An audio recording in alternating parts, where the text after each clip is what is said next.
After 8 years, and you still haven't changed. I'm not here to cause a scene. Of course you're not. You never were good at being anything. Look at them, my son, my daughter, 2 kids. Funny how that worked out. You were dead weight. Leaving you was the best decision I ever made. That's the word, Derek. She was barren. 8 years after their divorce, he thought he still knew exactly who she was. He had no idea what those 8 years had turned her into, or that the woman he had just humiliated was now married to a billionaire. So how did they get here? This is her story. The champagne is too cold, and the string quartet in the corner is playing something that sounds like it was arranged specifically to make people feel like they've made it. I stand near the edge of the ballroom, my fingers wrapped around a glass. I have no intention of finishing, and I watch 20 years collapse into a single, overdressed evening. The Crestwood Hills Reunion Committee outdid themselves this time. Crystal chandeliers throw soft gold light across white orchid centerpieces. Waiters in black vests glide between clusters of people I haven't spoken to since graduation, carrying trays of things with names longer than their portions. Somewhere behind me, I hear my old chemistry teacher's name mentioned in the same breath as somebody's Tesla. The room smells like candle wax and expensive perfume, and faintly like the ocean drifting in from the terrace doors. I chose this dress carefully. Deep emerald high neckline hem that skims just past my knee. Elegant, but nothing that draws the eye. I did my own hair. I wore my grandmother's earrings instead of anything new. Tonight, I am not here to be seen. I am here to stand quietly in a room full of people who once knew exactly who I was, and let them believe they still do. Because none of them know the truth. None of them have any idea what my life actually looks like now. And for tonight at least, I intend to keep it that way. It's strange, being back here. The gymnasium where we had prom is 2 buildings over from where I'm standing. Though of course none of that exists anymore. Not really. Not the way it lives in memory. What exists now is a resort with marble floors and a fountain in the lobby that costs more than most people's cars. What exists now is a version of me that these people never got to meet. 8 years ago, I was somebody's wife.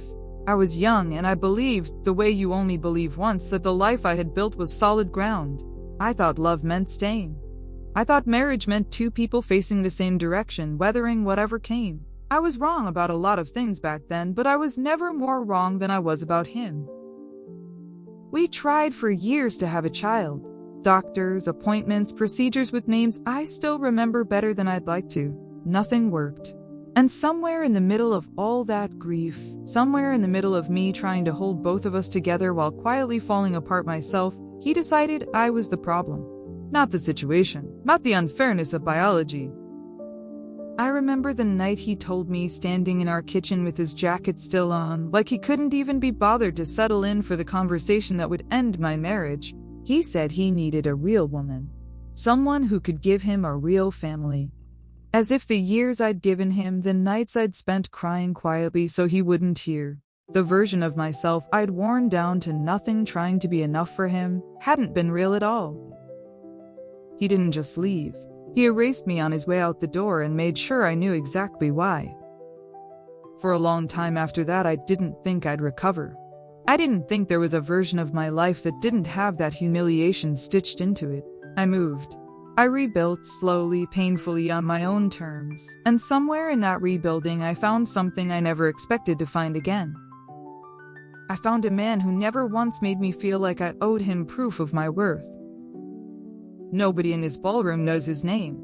That's by design, mostly his, though I've grown to appreciate the quiet it affords us. He is careful, private, deliberately invisible in a world that would happily turn him into a headline if you let it. For 3 years now I have been his wife, and in 3 years he has never once looked at me like I was incomplete.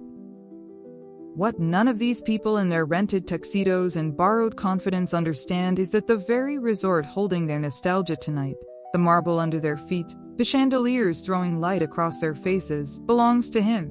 To us, I could tell them, I won't. Tonight isn't about that. Tonight, I told myself, was simply about closure. walking back into the room where the old version of me used to live and proving to no one but myself that she doesn't live there anymore. I take a slow breath, set my glass down, and that's when I see him. He's on the other side of the ballroom, taller than I remembered, more polished, wearing success the way some men wear cologne. A little too much of it. Beside him is a woman in a dress so tight and so red it seems to announce itself before she does, diamonds catching the chandelier light every time she moves her wrist. He hasn't seen me yet. For one more second, I have the mercy of being invisible. Then his eyes lift, drift across the crowd the way ours do at these things, scanning for someone worth the effort of small talk. And they land on me. I watch the recognition hit his face in real time. I watch his mouth curve into something that isn't quite a smile. And I watch him lean toward his wife, say something low and start walking straight toward me. He crosses the ballroom like he owns it. Like the marble was laid specifically to hold his footsteps, and I feel my whole body go still in that particular way it used to whenever he entered a room. Old muscle memory. The kind you think you've unlearned until it wakes up all at once. His wife trails a half step behind him, heels clicking sharp against the floor, that red dress catching every eye it passes. She's younger than me by a handful of years, and she wears her jewelry the way some people wear armor, like if it catches enough light, no one will look too closely at what's underneath. Well, look who it is. His voice arrives before he does, pitched loud enough that 3 separate conversations near us fall quiet. He's smiling, but it's not warm. It's the smile of a man who has been waiting a long time for exactly this moment and can't quite believe his luck that it's finally here. "Hello," I say, and I keep my voice even, pleasant the way you'd greet anyone. "It's been a long time." 8 years. He says it like he's been counting. Maybe he has. You look. His eyes drag over me, slow, deliberate. The same. Still doing the whole modest thing, huh? Never did like attention. His wife laughs at that, a short, sharp sound, like he's said something clever. Before I can respond, he's already reaching into his jacket, pulling out his phone, thumb swiping fast like he's been waiting all night for an excuse. He turns the screen toward me, too close, close enough that I have to lean back slightly just to focus on it. "You have to see this, my son's first day of kindergarten. And this one," he swipes, "that's my daughter. She just turned 2, look at those cheeks." He's grinning now, genuinely, in a way I haven't seen directed at me in years, except it isn't for me at all. It's a weapon, and he's aiming it carefully. 2 kids, can you believe it? Me? A dad. "They're beautiful," I say, and I mean it because children are not the enemy here. They never were. They never will be. But my voice comes out quieter than I want it to. "Yeah." He pockets the phone slowly, savoring it. Funny how that works out, right? Turns out it wasn't me. The words land exactly where he intends them to land. A few people nearby have stopped pretending not to listen. I catch Rachel Simmons, who sat behind me in Appy History, going very still near the dessert table, her fork halfway to her mouth. I don't look away from him. I won't give him that. "I don't think we need to do this," I say, low, steady. "Do what? Catch up?" He spreads his hands, all mock innocence, and steps half a pace closer, lowering his voice just enough to sound intimate, which somehow makes it worse. "We were married for 6 years. 6 years, and I kept waiting, kept hoping.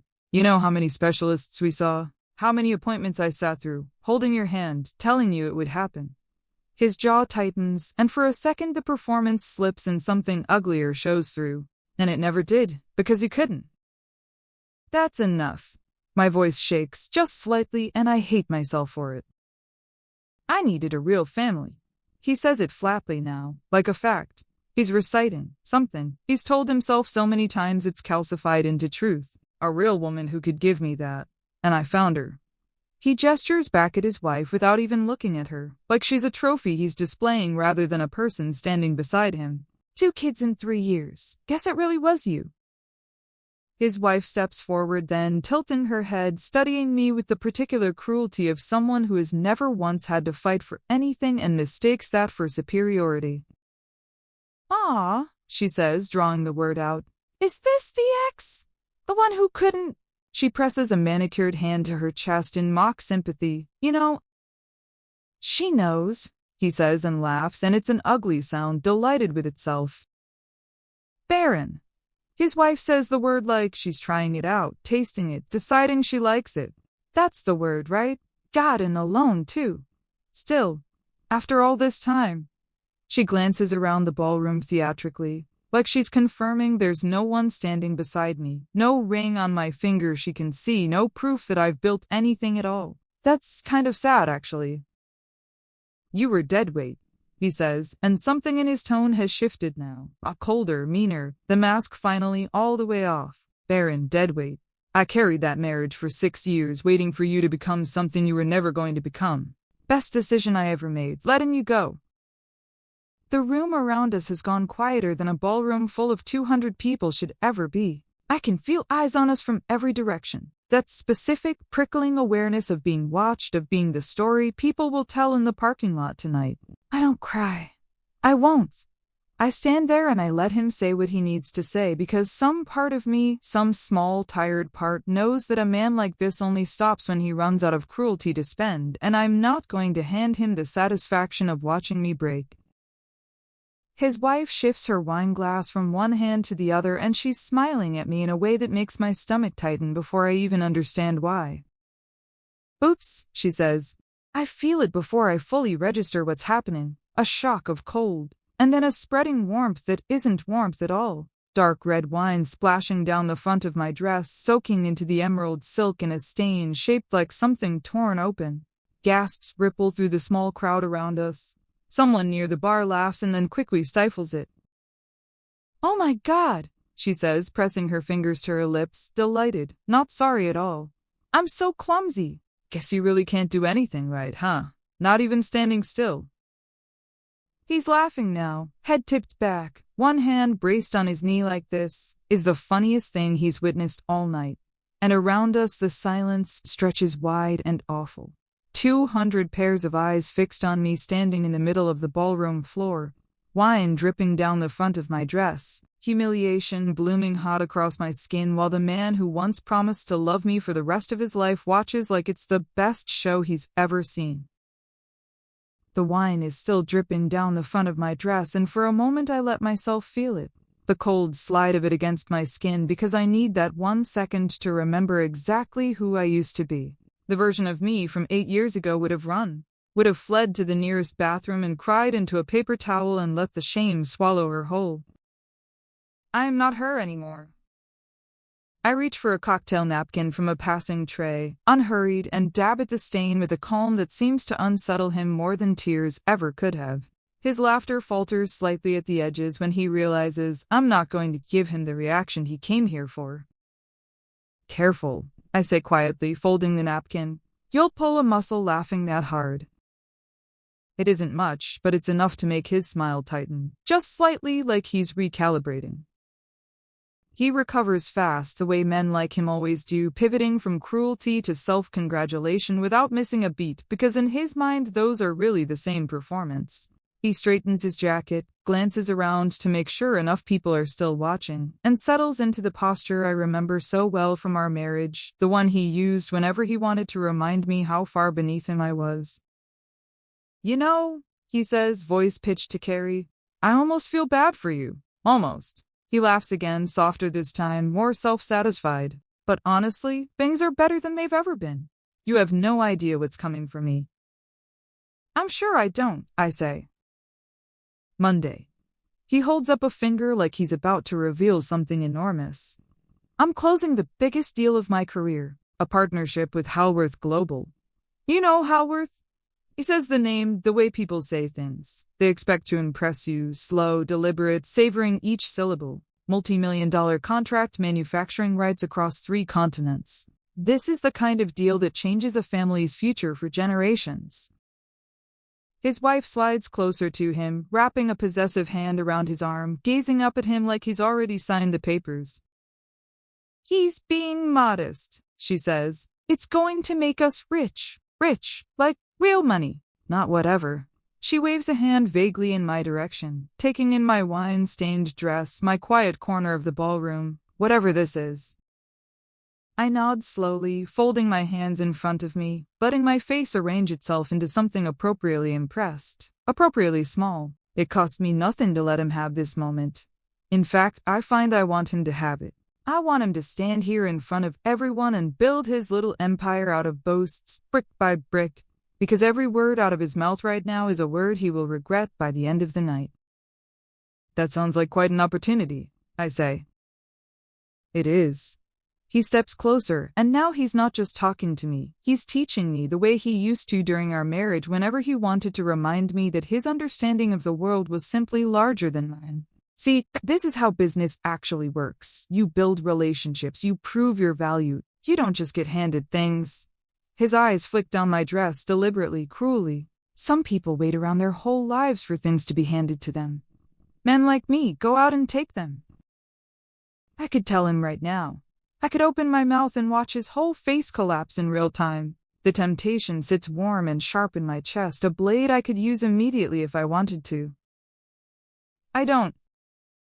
Instead, I let my phone slip slightly from my clutch, angling it just enough that I can type without him noticing, my thumb moving quickly and quietly beneath the folds of my napkin. A single message to the general manager, a woman I've known for 3 years, someone who has poured me coffee in the private office upstairs more mornings than I can count. Another message just as brief to the head of my husband's security detail, a man who has never once needed more than a sentence from me to understand exactly what's required.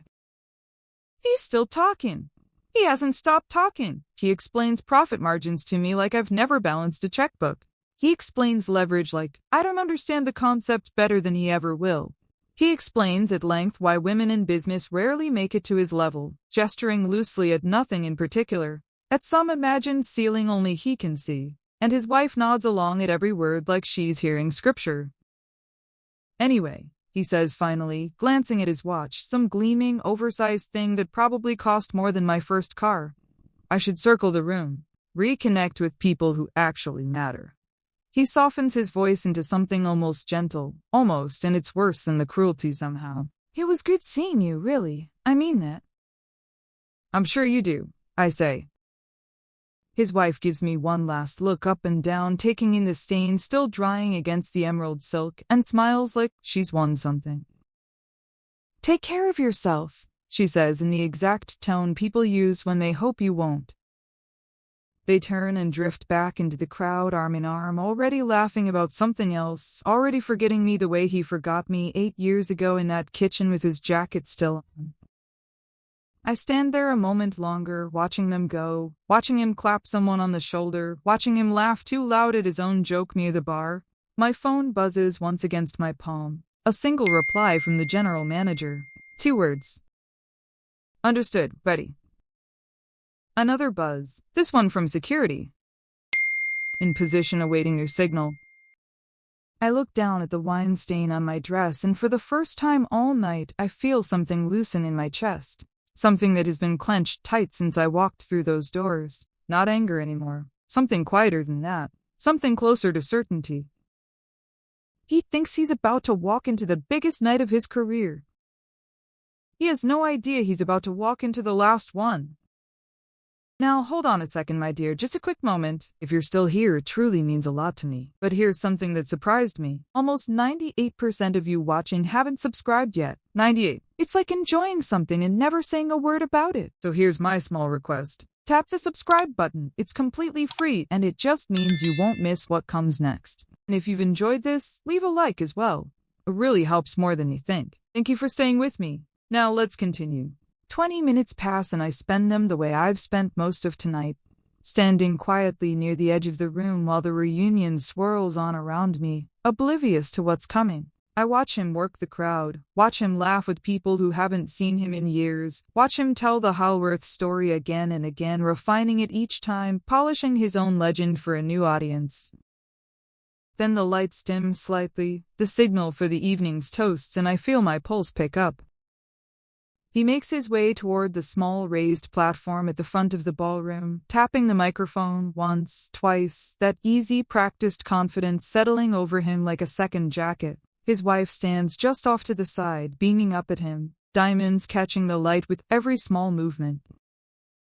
If I could have everyone's attention, he says, and the crowd quiets, turns toward him the way crowds do for men who are used to being listened to. I just wanted to say a few words. It's incredible being back here tonight, seeing everyone, remembering where we all started. He pauses for effect, scanning the room.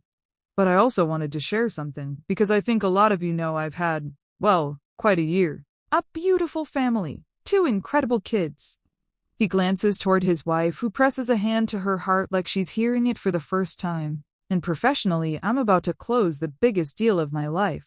A partnership that's going to secure my children's future for generations.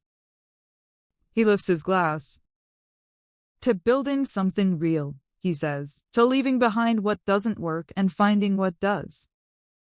I don't need to look at him to know exactly who those last words are aimed at.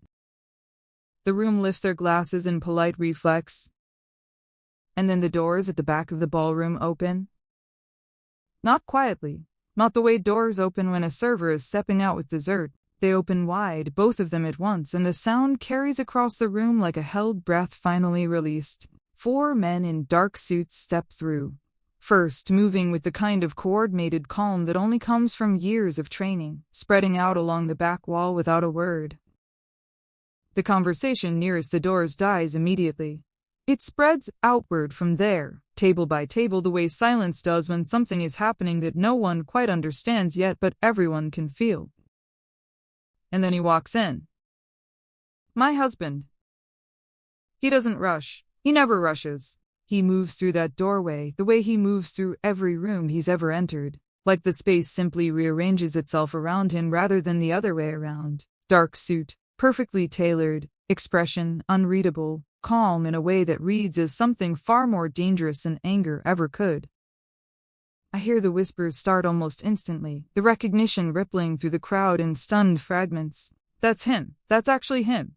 I thought he never went out in public. The string quartet stumbles, falls silent mid-note. At the podium, my ex-husband's toast dies in his throat. His raised glass hovers, forgotten, his easy performance, ready smile beginning to falter as he tries to make sense of what's happening in a room he thought he controlled completely. The general manager appears then, moving briskly from the side entrance, dressed impeccably, her heels clicking sharp against the marble in the dead silence. She crosses the floor directly, walks up onto the small platform and without hesitation, gently but firmly takes the microphone from my ex-husband's hand. I apologize for the interruption, she says, her voice calm, professional, carrying easily now that there's nothing left in the room to compete with it. But I believe it's important tonight that everyone understands exactly whose property they're standing in. She turns, searching the crowd, and finds me. On behalf of the entire staff, she says, it's an honor to have you and your husband join us this evening. Anders Whitmore Holdings has owned this resort for the last 3 years. Every head in the ballroom turns toward me at once. I feel the weight of 200 stares land on me, on my wine-stained dress, on the woman they all assumed was standing quietly on the margins of their evening, invisible, unremarkable, exactly the way I wanted them to see me an hour ago.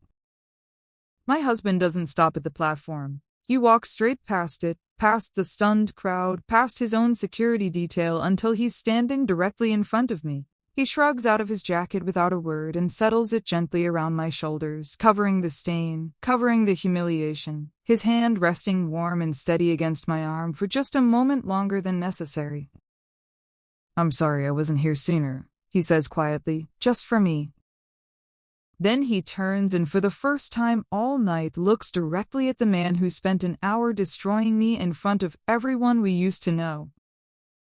My ex-husband has gone pale, his mouth slightly open, his glass still raised, forgotten champagne trembling at the rim. His wife's hand has slipped from his arm entirely, her earlier confidence dissolving into something closer to panic as she looks around the room and realizes, in real time, exactly how badly she's misjudged the night. I believe, my husband says, his voice calm, unhurried, carrying effortlessly across the silent ballroom, you were in the middle of a toast. For a long moment, my ex-husband doesn't say anything at all. He just stands there at the podium, glass still raised, mouth working around words that refuse to come. I have known this man for a decade, was married to him for 6 years, and I have never once seen him at a loss like this. It's almost fascinating, watching the confidence drain out of him in real time, watching him try to reconstruct some version of control and finding nothing left to build it with. He starts, then stops. I'm sorry, I don't think we've met. No, my husband says, but I know a great deal about you. He says it simply, without theater, and somehow that makes it land harder than if he'd shouted it. The room is so quiet now I can hear the faint hum of the air conditioning, the soft clink of someone's glass being set down too carefully on a table. You mentioned a partnership. My husband continues, stepping up onto the platform now, unhurried, hands loose at his sides. Halworth Global. Multi-million-dollar contract, manufacturing rights across 3 continents. Did I get that right? My ex-husband's face has gone from pale to something closer to gray. Halworth Global is a subsidiary. My husband lets that sit for a moment, watching it land. Mine has been for 2 years. The silence that follows is the kind you can feel pressing against your skin. I read the proposal for your contract last week, he continues. Thorough. Ambitious. I was genuinely prepared to move forward with it. He pauses, glances briefly at me, something unreadable passing behind his eyes before he turns back. As of tonight, that partnership is cancelled. Effective immediately.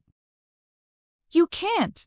My ex-husband's voice cracks on the second word, all his earlier bravado curdling into something desperate.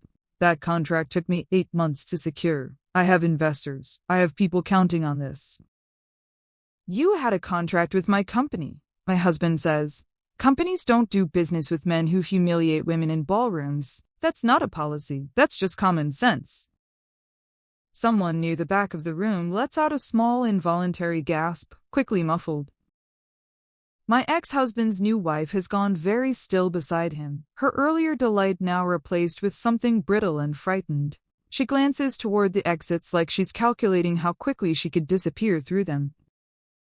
My husband's gaze shifts to her, and for the first time something almost gentle crosses his expression, though it isn't kindness.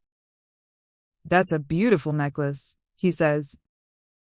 She touches it instinctively, a flash of pride cutting briefly through her fear. It's a Beaumont original. Custom.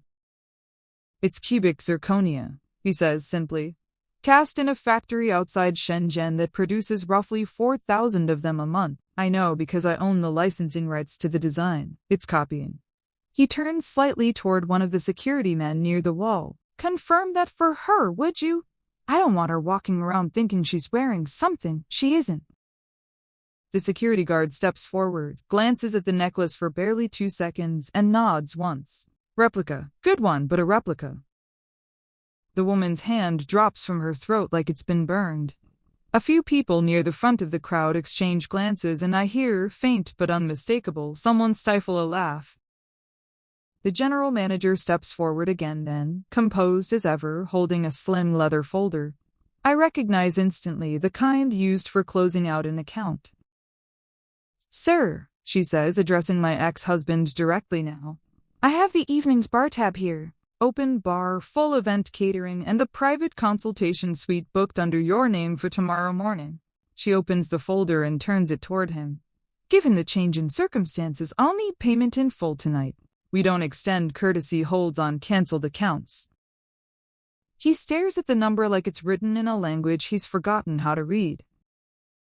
This is... He looks up, searching the room for support, for someone, anyone, to intervene on his behalf, and finds only 200 former classmates watching him with expressions ranging from pity to open amusement. This is insane. Do you know who I am? I do now, my husband says quietly. That's rather the problem.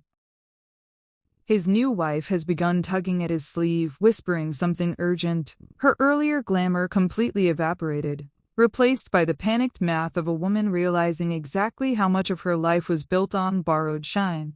My ex-husband doesn't move. He just stands there, glass still somehow in his hand, the champagne gone flat, staring at the folder, at the number, at the wreckage of a career he spent an hour bragging about to a room full of people who are now watching it collapse in real time. I say nothing. I don't need to. I simply stand beside my husband, his jacket still warm around my shoulders, and let the silence do what silence does best in moments like this.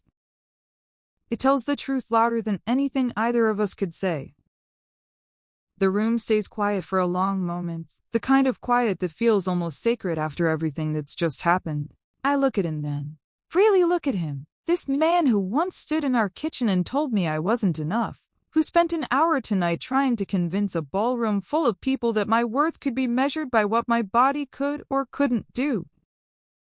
He looks smaller now, not because he's changed, but because I finally have. I want to say something, I say, and my voice carries easily in the stillness, steady in a way that surprises even me. He looks up at me, and for the first time all night there's nothing behind his eyes but fear. You told me 8 years ago that I couldn't give you a real family, I say. That I was barren, deadweight, that you needed a real woman to give you what I couldn't. I pause, letting the words settle, letting them sit in the room the way his cruelty sat there an hour ago. I believed you for a long time. I let that follow me. I let it convince me I was broken. His wife has stopped tugging his sleeve. She's watching me now too, her earlier smugness long gone, replaced with something closer to dread. But watching the two of you tonight, I continue, the photos shoved in my face, the wine down my dress, the little performance up on that stage, I don't think this was ever about children at all. I think you never actually wanted a family. I let my gaze move slowly between them. I think what you wanted was an audience, and what you actually needed, both of you, was a babysitter. Somewhere behind me I hear someone exhale a short, startled laugh, quickly swallowed. My ex-husband opens his mouth but nothing comes out. There's nothing left for him to say. The room has already rendered its verdict, and no amount of bluster is going to reverse it.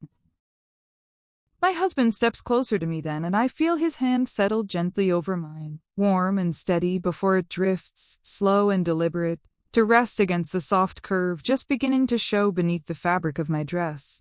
It's subtle still, barely there to anyone who isn't looking closely, but I see the exact moment my ex-husband notices, see his eyes widen, see the final piece of understanding land somewhere behind his stricken expression. The family I was told I could never have. The future he swore I wasn't capable of giving anyone. Growing quietly right here in front of him, in front of everyone.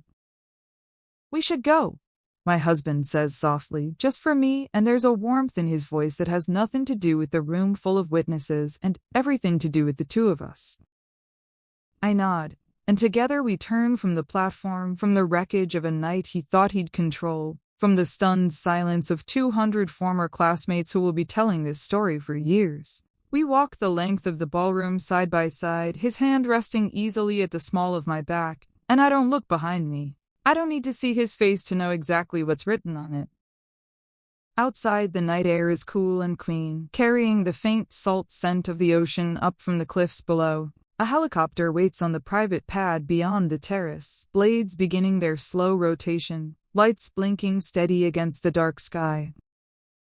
He helps me up into the cabin, settles beside me, and as the resort falls away beneath us, all glittering chandeliers and small forgotten lives, I let myself finally exhale. 8 years ago, a man in a kitchen told me I wasn't enough. Tonight, I flew away from him toward everything I was always capable of building. And somewhere far below, in a ballroom gone cold and silent, he's left standing in the wreckage of his own cruelty, bankrupt, humiliated, and utterly, completely alone.